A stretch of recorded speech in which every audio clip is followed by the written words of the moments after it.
Hi, my name is Marietta Mehanni, and after years and years and years of telling people to stiffen up their wrists, I am not going against that. I still hold firmly about your fingers driving through the water, but I thought, what if I was completely floppy?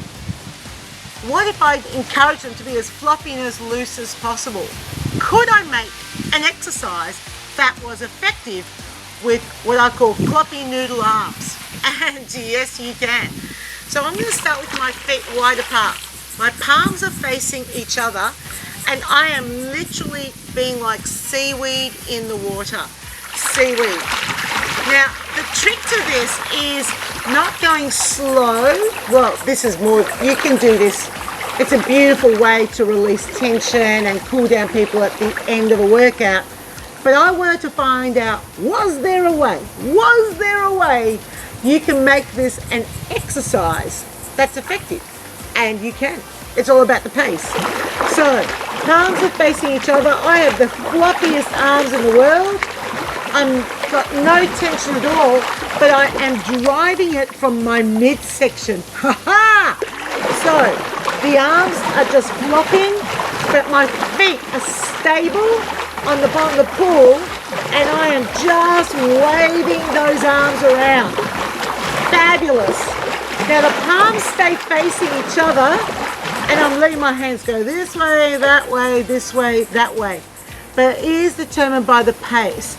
So you want to make sure that you try this out with the music that you intend to use to make sure that's not too relaxed, and it's going to be really contrastingly different if you teach in a similar way to me. I'm always pushing and resisting the water, whereas here, rather than using the arms for resistance, I actually have to use my torso and my legs to keep me stable. So here we are, floppy wrists, back and forth, and it's amazing. So you can really get it going. You can drop the arms down lower, that's even harder. And I'm also feeling it in my back muscles. Amazing! So if you want something different, this is it. And that is my aqua tip for this week.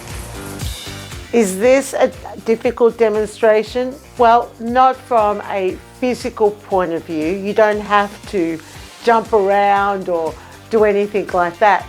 But I think what can be challenging is having that sort of floppiness in the upper body. Now, you want to make sure that your body stays still whilst you've got these floppy arms, which, by the way, is actually a little tricky to do.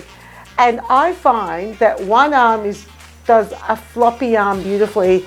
The other arm sort of does something a little bit wonky. But hopefully the general idea is successfully demonstrated to your class. So palms facing in, you've got these floppy arms, and you've got to keep your lower body still. So what I'm feeling is my glutes are actually working, and I can feel my abdominals working on land because I'm trying not to let myself do this. You want to keep the legs still. You might have to practice a little bit in front of the mirror, and remember that the pace is going to determine the intensity. So if we go nice and slow, wonderful way to do a cool down. So I've got to go this way and that way and this way. That's it. That's how it will go, floppy. So your palms go that way as if there's resistance of the water. But on land, you don't have that. So that's where it gets a little bit awkward. But once you get it, I know that one wrist wants to do it more than the other, then you want to get them to move quickly enough for them to feel the floppiness in the water, in the arms, but the effective abdominal contraction. This one, interestingly enough, is going to really challenge your coordination because you'll notice that one arm will do it better than the other. But it's such an interesting way to get people to work their core muscles, and in a very different way. And as I discovered, it's quite effective. So the arms are relaxed, the upper body is relaxed as it allows the arms to move through the water. But if you do it fast enough, you get a really good core workout. So I hope that you add this into your class. It's going to be fun to experiment with other movements that you can do with the lower body with this one. And if you enjoyed this clip, please hit the subscribe button.